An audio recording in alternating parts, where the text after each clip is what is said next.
Welcome to New Life Live with host and founder of New Life Ministries, Stephen Arterburn. New Life Live is dedicated to transforming lives one at a time, thanks to the giving hearts of you, our listeners. Our goal is to provide you with wisdom from God's Word to give you hope and help in life's hardest places. If you have a question you'd like to ask today, our phone lines are open. Call 1-800-229-3000. That number again is 1-800-229-3000. Now here's Steve. Well, hello, everyone. It's Becky Brown with you today, along with Dr. Alice Benton and Chris Williams. And just in case you weren't aware, it is December 1st. It is 24 days till Christmas, and don't pressure, no pressure to get all your Christmas shopping done. But some of you are already doing that. Not me. I'm not even close, but I'm just, I always wonder about that. I appreciate a good shopper. But anyway, enough about that. One of the things that I'm really excited about is our 2023 workshop season. We're going to launch it in January with our Emotional Freedom Workshop. And emotional freedom is an opportunity for you to get a great start on the new year. There are places that you may be stuck. There are situations where you feel like nothing's ever going to change. But I want to hear from Alice and Chris. What would you say to somebody who, maybe doesn't understand what emotional freedom, not just the workshop, but what does that really mean in someone's life? One part is how empowering it is, because most of us can easily point to all the problematic people in our lives. And if they would just clean up their act, our life would be a lot better. And we probably wouldn't feel the anxiety, the depression, the anger that we've got swirling inside of us. But emotional freedom teaches us that there is so much that we can do about any internal discomfort or turmoil that we feel. There's a lot of resolution work we can do, no matter whether the people around us change or not. And so the freedom part is so true because it gives us the steps that we need to take, and it gives us the safe space to be able to explore and resolve our own emotional conflict. And I really like how you're talking about the empowerment of it. Because to be powerless against something is to be underneath its power. Mm-hmm. Sometimes you want to be powerful to have power over something. But empowerment is power with something. And that's really what our emotional life is designed to be. Now, when we have unresolved issues in our life, and like you said, Alice, when somebody else's behavior determines our internal world, yes, we are powerless there. And so we can't be with ourselves. We can't be with our own emotions. Or if we deny our emotions, try to have power over it. But I've mentioned this before, but that can be a mob boss. It's going to show up in a different way. But emotional freedom is not free from emotions. It's free with our emotions. We know how to be with ourselves. Yes. Well, and Chris, talk about those that may be highly emotional, but they can't move forward. So, maybe they're stuck in sadness. Maybe they're stuck in anger. Mm-hmm. Maybe they're stuck in just despondency. What does emotional freedom look like for those folks? Well, whatever the sadness points to is unresolved. Whatever the anger points to is unresolved. It's a dashboard light up that's saying, there is an issue in your life that's unresolved, and you will not move forward in a healthy way until that thing is resolved. You come to Emotional Freedom Workshop, and that it's going to be a process that is going to show you exactly what in your life is unresolved, that needs a deeper sense of healing, progress, whatever it needs, so that you're not stuck in anger, you're not stuck in sadness, you're not stuck in depression, you're not stuck in fear and anxiety. That sounds like hope. I mean, listen, January 21st, it's online. You can find all about it at newlife.com, or just give us a call at 1-800-NEW-LIFE, and our ministry folks will help you, determine whether this is a good fit for you. But listen, this is probably the easiest, difficult next step, right? I mean, nothing is easy when we're trying to make changes, but you will be surrounded by a group of incredible people. You'll have a group counselor who is one of our network counselors in New Life, and you're going to have great teachers like Chris Williams, Steve Arterburn, and Dr. Jackie Mack-Harris. We hope you'll attend. If you need any information, you can call us. We're going to go to a break, and we'll be right back answering your calls. it had become very apparent that some of the things I was involved with were taking over my life. In today's world, men are barraged with inappropriate content and images all day, every day. Some say that certain behaviors are just no big deal. It's just part of being a guy. But it's simply not true. It's a battleground for every man, and the opportunities to fail are everywhere. New Life's Every Man's Battle Workshop can help. After 7 years, he just one weekend, a completely changed man. For over 20 years, New Life Ministries has been helping men regain their integrity and purity through their one-of-a-kind Every Man's Battle Workshop. He said, I think this is something that every man should go to. Married, dating, it was definitely life-changing. Now the workshop is coming to Dallas December 2nd through the 4th. Don't wait for him to call. To find out more, call 1-800-NEW-LIFE or go to newlife.com. I just can't say enough of what New Life has done for our marriage. 1-800-NEW-LIFE. To find out more information about New Life or to order any of the resources mentioned on today's program, call 1-800-NEW-LIFE. Now back to New Life Live. Welcome back. Listen, I already said it's Thursday, but one of the things about Thursdays, you can catch our Life Recovery Today show on NRB TV. We also have it available on our YouTube channel as well. But this program, Life Recovery Today TV, is where you can learn all about recovery in all different aspects. And, the big pushback about recovery is, well, I'm not addicted, so I don't need recovery. Well, I don't want to surprise you, but you might. So just check it out. We have new guests all the time, and Steve does some great teaching. We get teaching from all across. Alice and Chris both have done episodes as well. So I just want to point that out to you.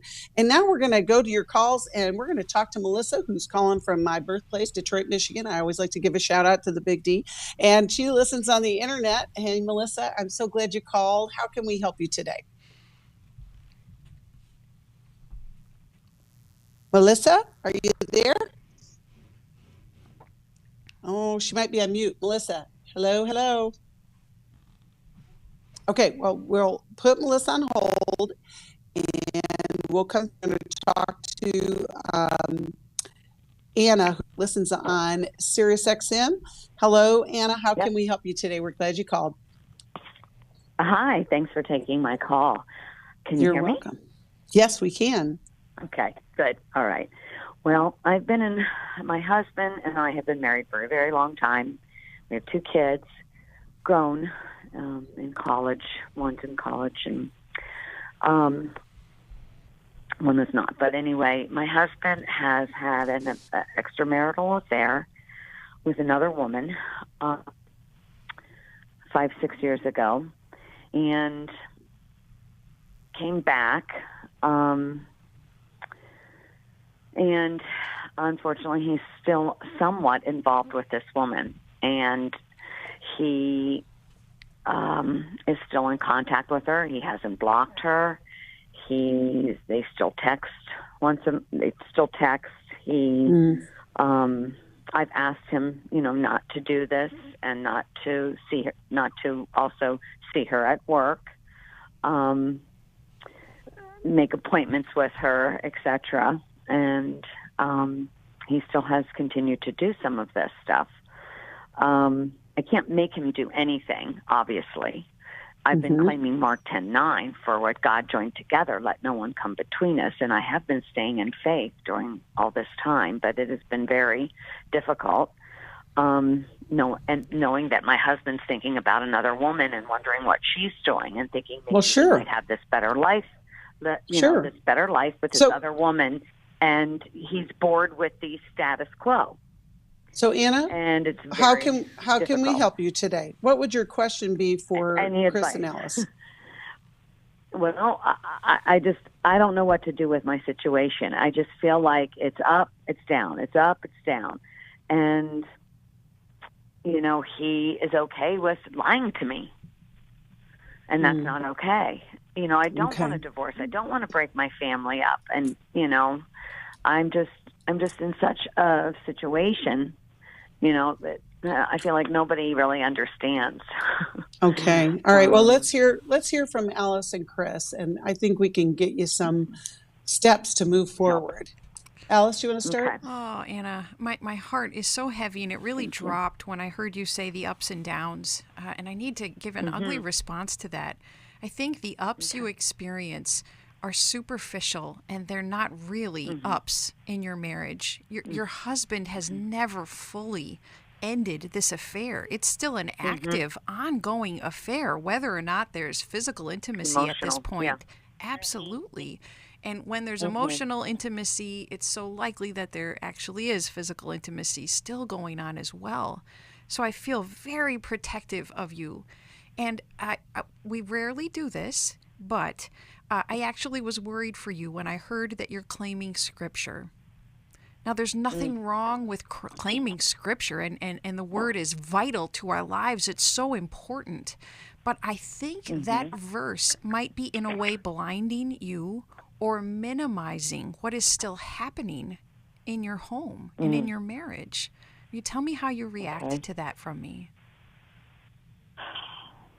A little bit shocking, but, because I keep claiming, faith of a mustard seed. I keep claiming and leaning on my Scripture and my faith,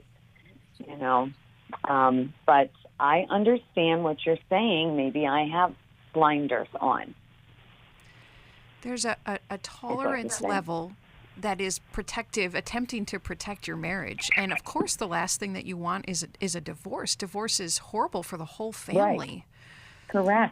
Correct. Your husband your husband is already living out the divorce in some ways. He is ignoring you. He's ignoring what's happening to your heart. He's blatantly continuing in the affair.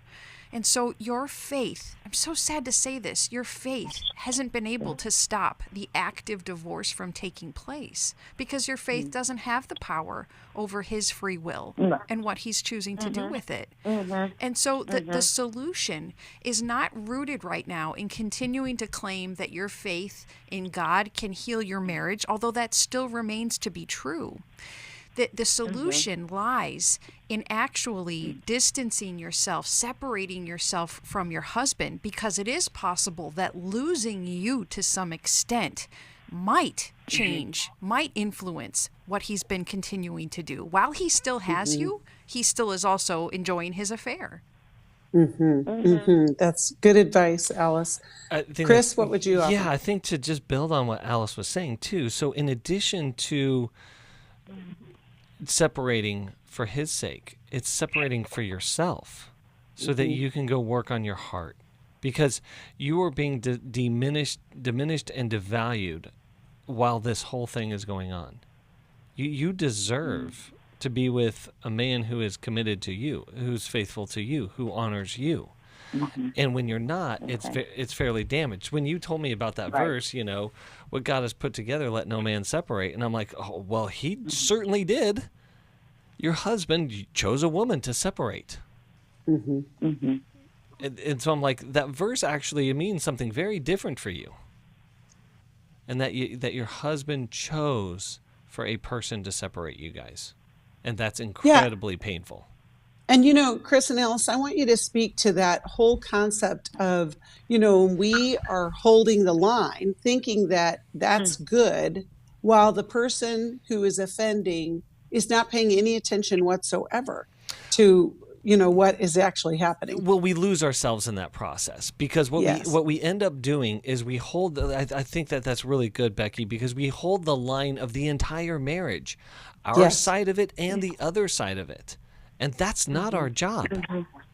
And so you can't hold two lines without losing yourself in the process and compromising yourself. And this sounds really harsh, but in some way participating in the affair by not separating yourself out from it. And so it's hard. Anna, in your attempt to protect the family and hold the family together, it's a false protection that's actually enabling and allowing the sexual immorality, the emotional infidelity to continue. And I think that risk to your sons and to you, to the marriage, is more insidious. It's a cancer that's eating away at the family. And so although it would be so disruptive to take any form of steps away from your husband, whether it's choosing to live in a different home or pursuing a legal separation, if he continues to be unwilling to fully end this affair and to delve into every man's battle and to delve into help, your separation is actually a more genuine protection of your family, and it might allow Right. for the deeper healing to take place. Right. Right. And Anna, one thing I want you to hear too is that this is not your fault. We're not saying Yes. that. Thank you. We Yeah. hear you, and we know that this is painful. And so you have not caused your husband to do this, but in continuing on holding that line, nothing will ever change. I think we're going to send you a copy of Sherry Keffer's book, Intimate Deception, Healing the Wounds of Betrayal. And I also want to invite you to join us at our Restore workshop in February, because I think it could give you a great deal of insight in how to move forward. But just hold on the line. We'll send you. Alice, you have one more thought for her? Becky, there's a new verse to work from, and that is from the book of Matthew, where we're told that if we're with an unrepentant sinner who continues to harm us, then we address it once, we bring a witness, and if that unrepentant sin continues, then we separate. And it is godly to do so. Yeah, I love that. That is so true, that we will use scripture and not realize that we need to do more. God's working it out if we will work it out, but it's hard. It is very hard, especially in those situations. But we are so glad you called, Anna, and we're going to help you get through to the next phase so that you can begin healing. And who knows, God can do amazing things. We've seen it so many times through our Every Man's Battle workshop, as well as our Restore workshop. Actually, we're doing Every Man's Battle beginning tomorrow, and it's not too late. Maybe he would say, you know what, I will go and go to the extreme that I need to heal my family. Okay, so now I think we've got Melissa back from Detroit, and she's calling us. She listens online. Melissa, are you there? Yes, I'm here. Thanks for taking my call. Oh, good. I'm so glad we have you. And how can we help you, Melissa? Well, I just felt totally neglected and unseen and included in my stepdaughter's wedding. And I felt like my husband really wasn't participating and making sure that I was a part of just some minor things like pictures and stuff that kind of left me heartbroken. So I would just like some advice on to be a good Christian wife and not feel left out. His stepdaughter is very controlling, and so even if he did have enough courage to say something, he would be shot down, and he feels like he would lose relationship with her if he confronts her. But knows that I love him, and I'm not going to leave him, but I'm also feeling left out.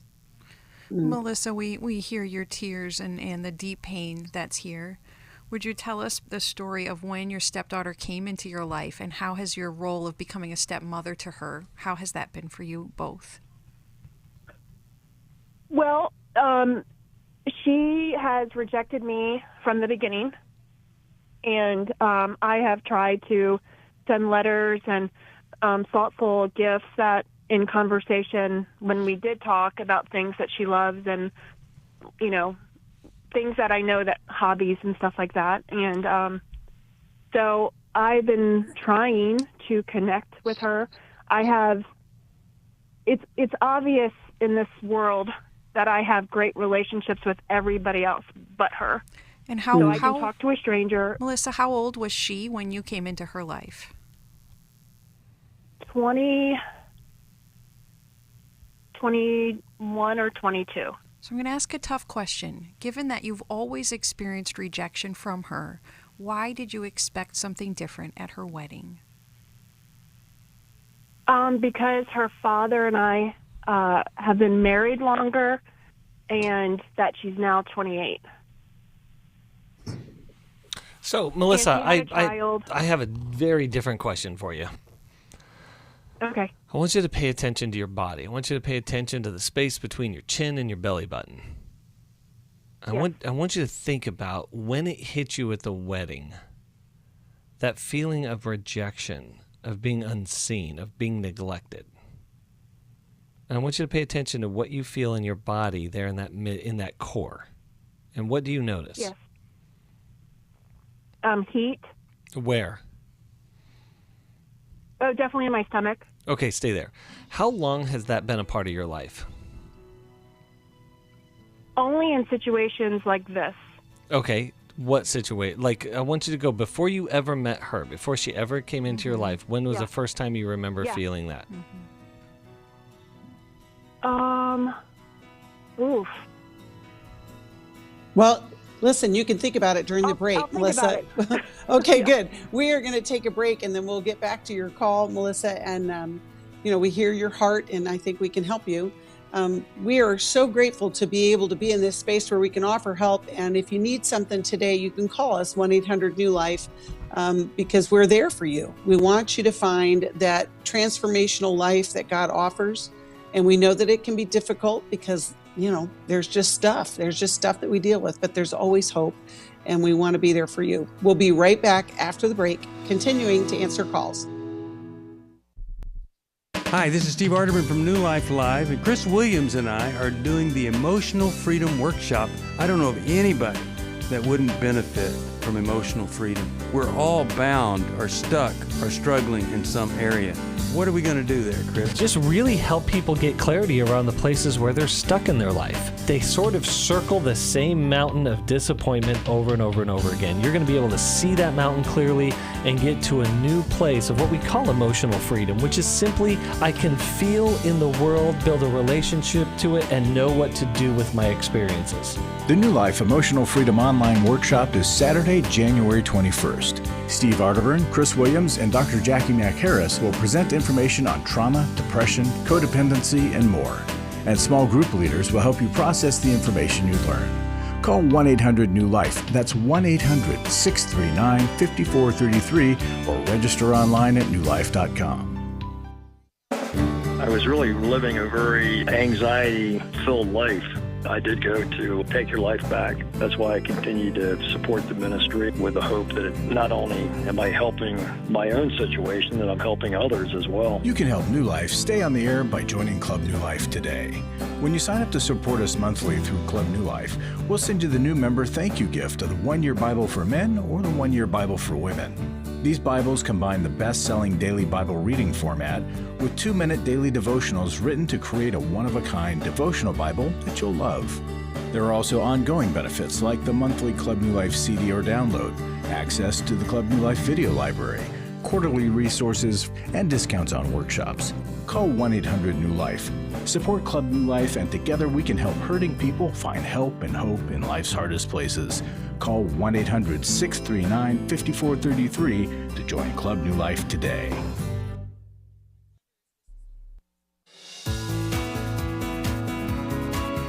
We'd love to hear from you. If you have a question or a comment, call toll-free 1-800-229-3000. Now back to New Life Live. Welcome back. You're with Becky Brown, Chris Williams, and Dr. Alice Benton, and we are talking with Melissa, who's had some heartbreak in a family situation. And we asked you, Melissa, to think about that feeling that Chris, had you think about, the heat in your gut. Did you figure out where you had felt that earlier or before? I can't. I don't know how far I can go back, but I will tell you this happened at his son's wedding too. And so that was 4 or 5 years ago. And so I don't feel this way all the time, but when it happens, I tend to get like this, very left, abandoned. Okay, so I want you to pay attention to that because, Melissa, this sounds strange, but I want you to hear this. Adults don't get abandoned. Children do. There's another term. This might be a little bit more helpful, but I work with a lot of people that I have carry around troubled energy, meaning they think they're in trouble. And I'm like, adults don't get in trouble. Adults make decisions and and whatever the consequence, deal with it. But adults don't. Children get in trouble. Children get abandoned. And so I mention all of this because, yes, if I feel rejected by someone and not paid attention to and unseen, I can do something about that as an adult. but that isn't an abandonment necessarily. And I only mention that because I think that this thing goes way back. And I'm not saying that this definitely doesn't have to be addressed with your husband. So don't hear that. Yeah. Because this is definitely an issue that needs to be worked out in the marriage. But I want you to kind of understand that maybe your reaction to it is a little bit disproportional to the situation because there's some healing that needs to occur inside of you. And that's a really, really good thing, because I'm hearing in you, you don't want to carry around this feeling regardless of what happens to you. Right. Yeah. And so I think that, like, hey, let's get really, really curious about this heat in my gut. And typically when I'm working with people, if something is held in the throat, it kind of points to sadness. And again, there's always exceptions to this, but these are kind of general rules. If it's held in the chest, it's either fear or anger. If it's held in the gut, it usually points to something of disgust, and it's really historical. The gut carries stuff that's way deep down and way, and that's, it can come with nausea and lack of appetite or whatever the case may be. And those are the things we got to get into, those gut experiences and what happened early on. Alice, do you have anything that you want to offer to Melissa? Melissa, I want you to explore and consider your desire to be a mom and how that was thwarted both as a stepmom and maybe even as a biological mom. Maybe some of those hopes and dreams weren't realized, and so there was a second chance, a third chance with your stepchildren, and yet you weren't able to get close to them. And it makes complete sense that not being more involved, invited in their weddings would be hurtful to you. And so I think that there is grief that motherhood has not looked like what you wanted it to. There's also grief about go ahead. Oh, no. I mean, I have an amazing relationship with my own biological son. We're very honest with each other. I come from a blended family, and we've done it really well. And I'm not saying everybody should do it well, but it's like we all love each other, and we all include each other. So I think I'm looking this through a lens of how my mom and dad Wow, good you did had a great it. job. Yes. And I'm like, why am I left out? My mom and dad taught me that, this might be my half-brother, but my biological dad loves my half-brother and so forth. So it's just really, I think I'm in a place where they're not doing the blended thing very well, where my parents did it great. So my question, Melissa, you started your question with, I felt unseen. And you just described your family of origin as everyone worked hard at seeing everyone and regarding them. Now, here's where I want to take a turn to the real issue here, I think, is your new marriage or your marriage. There's an issue if your husband isn't able to hear what you need or even to understand or even to advocate for you. You and he are separate from the kids. I don't care what ages they are, but it's this, joining together. And I think that's where your brokenheartedness comes from. Is, not only did my stepdaughter didn't see me, didn't include me in pictures. I mean, that's offensive. Bless you, Chris. Thank you. But I just think that's where some healing can really take place. And I mean, it could be everything from maybe you guys work with a counselor. I would encourage you guys to come to our intimacy and marriage workshop. I think we have a book on blended families, and I can't remember the title of it. But I mean, Melissa, you've got a good image in your mind because of your own history. But those are some steps. But here's what I want to ask Chris and Alice. What is one thing she could say to her husband to get the conversation moving forward? I think one thing she can say to her husband is, I've been carrying around this hurt that I don't want to keep from you. And I've been feeling hurt over feeling neglected and unseen at the weddings. And it really points to something that we need to work on. And a structure to do that in, Melissa, is the comfort circle from our book, How We Love, because it will help teach your husband to be an active listener rather than going into defense or justification or anger. And you need a prolonged listening session with your husband. Agree. We will send you a copy of How We Love and whatever that other book is that I can't think of the name of it. Well, I'll just promote it. Smart Step Families by Ron Deal. Ron Deal has great resources there. There you go. Thanks, Chris. We're going to take a break, and we'll be right back with your calls. For most of my life, I've been dealing with an opiate addiction. Why is opioid addiction quickly becoming one of our nation's biggest killers? Maybe it's because it isn't only those who are addicted who are in denial. We did what I see so many parents do, is it can't be an addiction. There's something medically wrong. It's impossible to solve a problem when you don't know what you're up against, and families will try to find any explanation except the one that will put them on the right path. Alcoholism and drug addiction is a family disease. It doesn't affect just the individual. If someone you love is abusing painkillers, know what you're up against. It's time to admit its addiction and seek treatment. Call us today at 1-800-NEW-LIFE. We have partner treatment centers around the country. Call 1-800-639-5433 or visit us online at newlife.com. We just made a decision. We will do whatever it takes. 1-800-NEW-LIFE.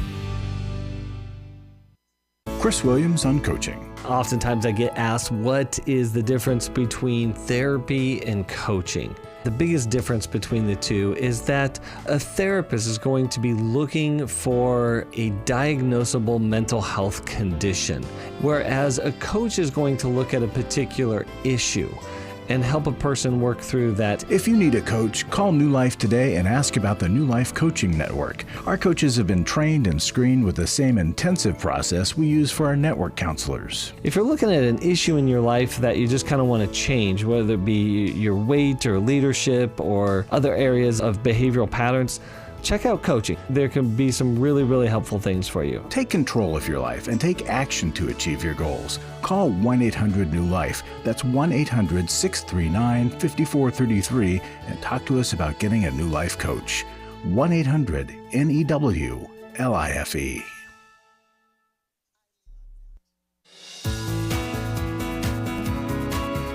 We're glad you joined us for New Life Live. To be a part of the program, call 1-800-229-3000. Now back to New Life Live. Welcome back. We learned so much from Chris. Alice and I were talking about, we were taking notes. Yes. And, I just regularly do.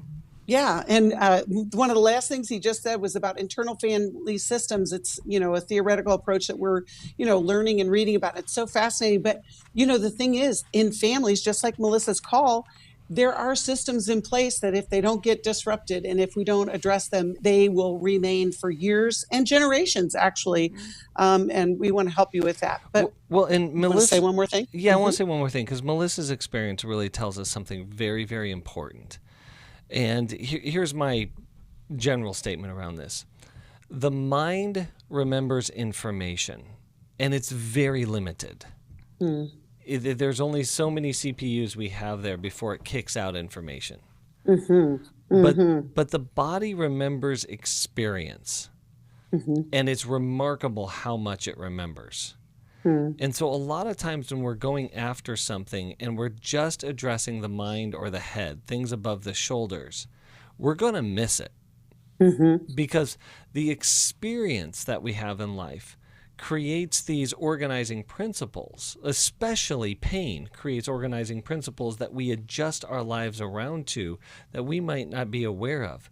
But if we get into some really good body work, it will show us, it will tell us its truth about how experiences in life have impacted us and how we've then reorganized our lives around those experiences. Right. And we keep those experiences in our body, and this is where we live. This is where we move, right? But, absolutely. There is help. We're so glad for your wisdom, Chris. We're going to take Kathleen's call. She's calling us from Vacaville, California. Listens on KFIA. We're so glad you called, Kathleen. Thanks for waiting. How can we help you today? Okay. Thank you so much. Can you hear me? Yes, we can. Hello? Hello. Okay, good. Yes, I'm here. Yeah, thank you so much. So my question is about my relationship with my sister. I mean, there's a lot more to it, but I will explain. My son, I found out, was raped by my nephew, her son. and they're both adults now. And this just came out a year ago that I found out about what happened to my son. And I have, and my sister and I have always been very close and told each other and shared everything and supported one another. And so a year ago when I found out, obviously I couldn't call her. I almost did, but I did not call her right away. And I have not told her, but it has, and I have pulled away from her. I have not been as close, and there's been other situations in my life that have been very, very difficult in this last 2 years, and so I think she kind of understands why I've pulled away, but I just find myself wondering what I should do. I miss her in a lot of ways, but I've needed to make boundaries with her, anyway, but it's on my mind a lot. It's not resolved, and it's on my mind, and sometimes I feel very angry, and by removing myself from being close with her has been the only way I've been able to cope, but I know she doesn't really understand totally, and I wonder what I should do. I don't know what to do about that. Alice, Chris, where do you want to begin? Kathleen, how did you find out, and what has your son asked of you now that you know this information? So my son in 2018, he came to me for help because he was struggling. He was in college, and he was just really suffering with a lot of burnout. And at that time, of course, I didn't know the depths of what his struggles really were, but I'd already known that he did struggle with certain things. So I did, at that point when he asked for help, I said, let's go to the Amen Clinic and we'll get your brain scan and we'll just do this whole workup on you. And so we did. He agreed. And during that time is when we found out, well, he did not let me, he was an adult by that point. So he said, I may not let you in on everything that they're going to tell me. I said I was fine with that. Well, he did let me in on the consult after the scan, and they said, I didn't know this until later, but he and the doctor agreed to tell me that it was a PTSD diagnosis. I'm sorry. Wait a minute. No, I'm sorry. It wasn't that. They told me that it was a sleep problem, a sleep disorder, okay, because my son didn't want me to know. Okay, that it was PTSD. So later, I just accepted what they said and was like, well, that's weird. And we saw the scan and we saw all the stuff, and they explained that. Well, then later my son told me about, I don't know, maybe 8 months after that, he said it really wasn't just a sleep thing, it was PTSD. And so, of course, I was like, well, oh my gosh, what happened? What was the trauma? What's going on? He said, well, I can't really tell you. It would destroy the family. And I said, wait a minute. So he refused to tell me. I asked him 3 times if he would tell me at different times. And he just absolutely said no. So then I asked questions like, well, was it our family? Was it, because there's other siblings and for him. And he said, no, it wasn't immediate.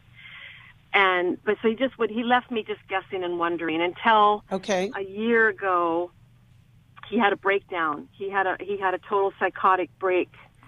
Due to other stress factors in our life. And then in that psychotic episode, he screamed out at me that so-and-so raped him. And my sister, he said she knew it and she didn't do anything. And so I've known that. So that's when he told me this horrific, and what a thing for a mother to find out all these years later after seeing your son struggle. Oh, my heart goes out to you. Oh, yeah. And what did your son ask? What did your son ask you to do, and what did he ask you not to do with the information? So he said he didn't care. He said he was over it. He said that he had already. So prior to 2018 going to the Amen Clinic, after the Amen Clinic is when he Kathleen, I'm going to interrupt with another question. He said he didn't care.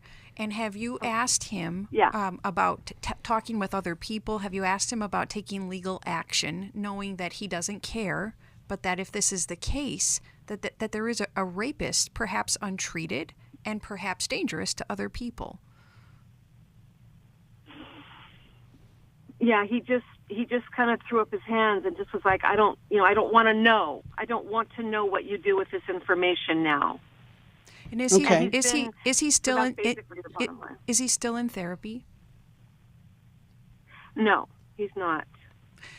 He's not. He's been in a year of recovery from this episode, and he did get diagnosed with being bipolar, and so now he's been living with that, and he is living with us now. Anyway, I could tell you so much, but at this point, he's not. So, Kathleen, let me jump. Let me jump in here. So, what we want to be able to do with this, there's a lot of things going on here, and a lot of things going on in the family. Yeah. Here's what I recommend. I do believe that you need to talk to your sister about it. Okay. And because there's so many variables in here, and I'm not saying that this hasn't been done. I believe your son, but we also have to consider the state he was in when he revealed this information. But I think that not addressing this elephant is causing tremendous amount of damage to you and your son. Yes, and her son. I mean, the whole entire family. And what I would recommend is finding a counselor in your area, finding a really good therapist who does we can connect her. Yes, we can connect her. Specializes in PTSD and family processes. And for you and your sister together to meet with her, to talk through, or meet with the therapist so that you guys can talk through this issue and you can reveal to her, and also that you both can get the support moving forward about what this means. What do you think of that? Well, we're in different states. Well, I mean, that sounds fine. I just want to say that I have knowledge as of a year ago from the other doctors that my son has seen. I've seen the reports, and he has confirmed with them that he was raped by my nephew. So and that's really helpful. I think it was, Yeah, that's really helpful in the information. So I believe you need help. Yeah. You need a third-party help to really talk through this issue, but it needs to be addressed with your sister, for sure. Right. And I also think you had mentioned, Kathleen, that your son said his sister knew, or your sister knew. And so we're going to connect you with some help to get some clarity about this horrific situation. Betrayal trauma, you've got PTSD, you've got rape of a child that has gone unanswered, and someone has struggled for years with this. And so we want to get you the help that you need, and we're going to be praying for your son. And know that you've been a really good mom to do everything that you can to support him. I mean, it's really difficult when the evil in the world just comes and invades our lives. We'll be praying for you, and we'll be right back after this. My husband was involved with a pornography addiction. He was unfaithful. I called the wedding off. He stepped out on the marriage and ended up having a child. The Restore Workshop is designed for a woman dealing with a man's sexual addiction issues. My husband is a recovering sex addict. There were strip clubs, other ladies. If you've been affected by betrayal, an emotional or physical affair, or pornography, the Restore Workshop will equip you with support and tools to help you through. Restore has empowered me and has given me the tools to work through my anger, work through my pain, work through my confusion, and help me realize that I am worthy. Being here and being surrounded by people who get it has given me my power back. The Restore Workshop is coming to Orange County, California, February 24th through the 26th. To register or to find out more, call 1-800-NEW-LIFE or online at newlife.com. Thank you, Restore. You have changed my life forever. Hi, this is Stephen Arterburn from New Life Ministries. We know that Christian counseling changes lives. We hear evidence of that every day. My relationships with my husband, with my friends, with my family are much richer and deeper and honest. Particularly my relationship with God, I see Him in a more accurate form and begin to trust Him more. There's joy and there's peace because I have the internal tools that I can trust. So it's radically changed my life. I'm just not even the same person. Our nationwide network of licensed Christian counselors means there is help available near you. Take the leap, jump in, and go for it. It's changed my life completely. You don't have to be stuck where you are. but you can't really expect to change unless you take action. Call us today at 1-800-NEW-LIFE. It could be the start of a whole new life for you. Christian counseling works, and we can help. Call 1-800-NEW-LIFE today. Someone who cares is always there at 1-800-NEW-LIFE.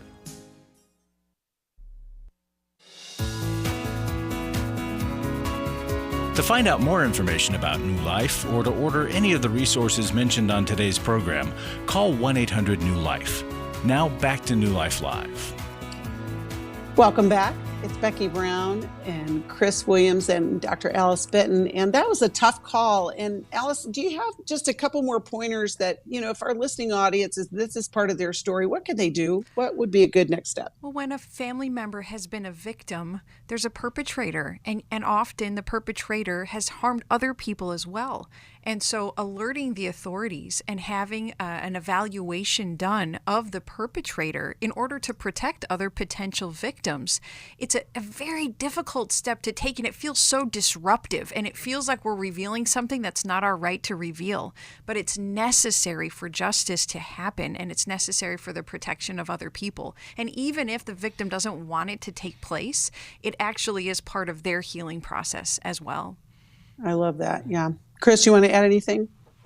Amen. Like to just affirm. It's a really, really hard step, as you mentioned, Alice. It could be terrifying to do this, but to have the courage to report is really, really important.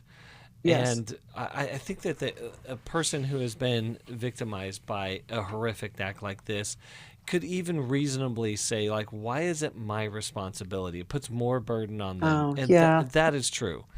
But this is where there's also help. A good therapist can help, other resources. Get people to help you come forward with this if you can't do it on your own.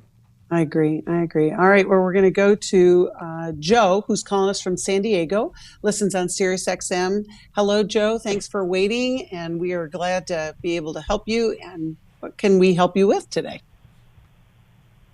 Well, thank you for taking my call. I've been married for 43 years to the same woman. In the past 15 years, she's gone through the phase of menopause. And during that time, she has no interest in sex. And I was speaking to her a couple days ago that maybe she needs to see her female doctor about some type of therapy. And she expressed to me that she has a certain cell makeup in her breast that if she did this, it could cause her to come down with breast cancer. So I need to know how to speak to her on the issues that I have. And it's not just about sex, but it's about other issues in our life.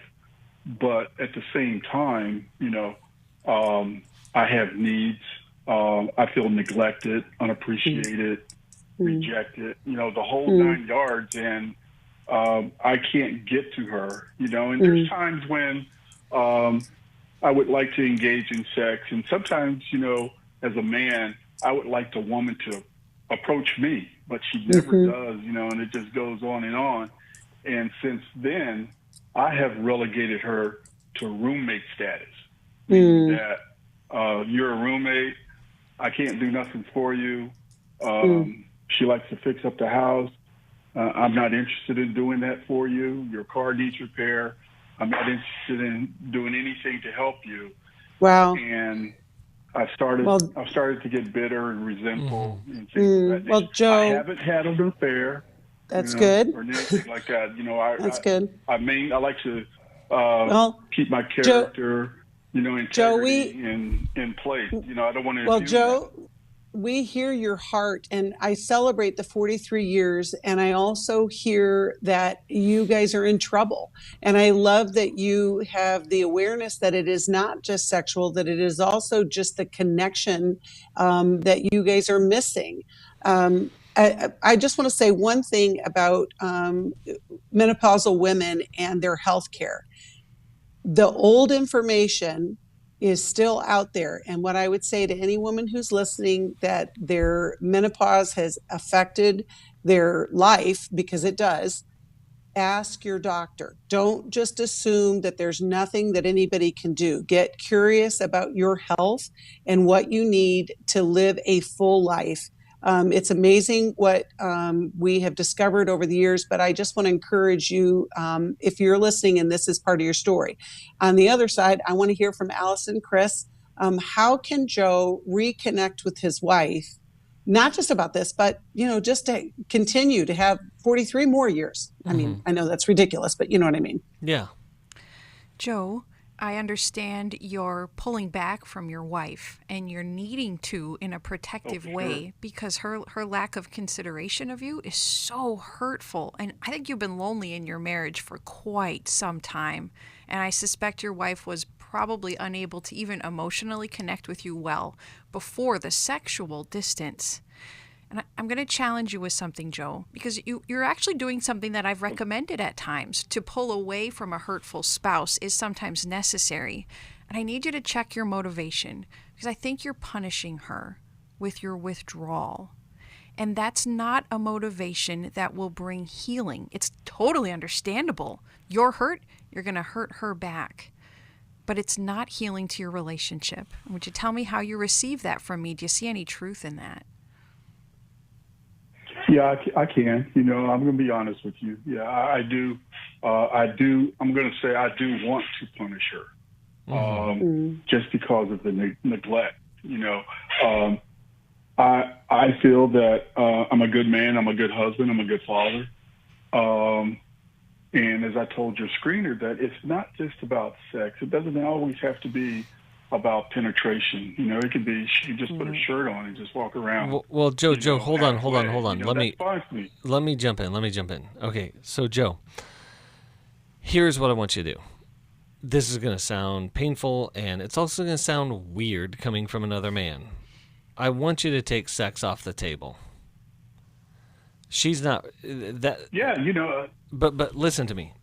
I want you to address the hurt apart from the lack of sex, because I think she has a better chance of hearing it. Because what I would love for her to be able to hear, and again, we have no idea how she'll respond, but what I want her to hear is that you're feeling a distance in the marriage, that you're feeling a neglect in your connection with her, and that is scary and hurtful for you. But I told her that. Okay, and then your desire to connect with her?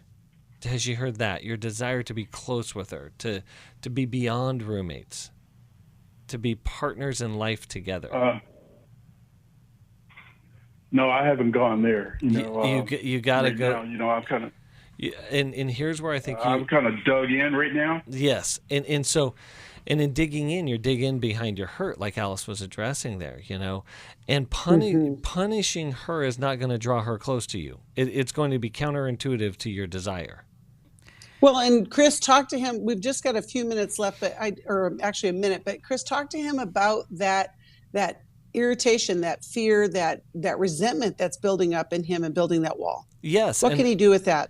I think this is hard, but I think eventually that will need to be addressed. But right now, I think you need to give it away. You need to let it go to God. I think what I would recommend is you take one more shot at pursuing your wife in the positive, meaning that not here's what I don't want, but here is what I want for us. And again, take sex off the table as for right now, but just say, I want us to start connecting, doing things together, building a common life together.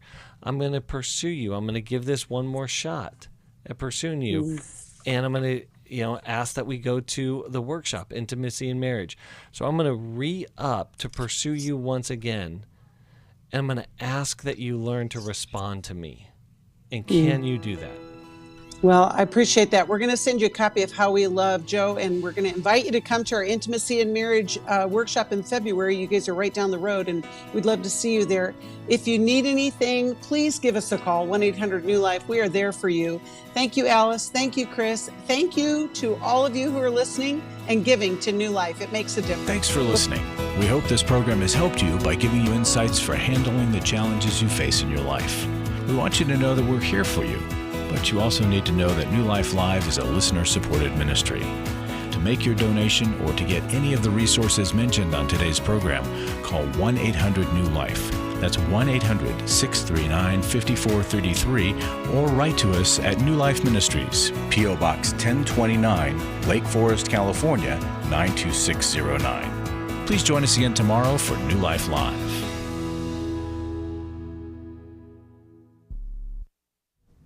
Hi, thank you for watching New Life Live. You know, New Life Live is a Christian counseling program where we deal with the hard questions about life, relationships, kids, free choice, freedom of will, whatever. It's all right there on New Life Live every day, every weekday, 1 p.m. Eastern, 10 a.m. Pacific. If you want to call into the live broadcast, you can find the schedule on newlife.com or click the social media link right below. You can see every episode of New Life Live on the New Life YouTube channel. Watch it with a friend, watch it later. Be sure to subscribe and hit that bell so you'll never miss another episode. So if you want to listen on the go, download the app. The link is right below. And I hope if you need some information, if you want to get some help, you'll call us at 1-800-NEW-LIFE. And I'll see you next time.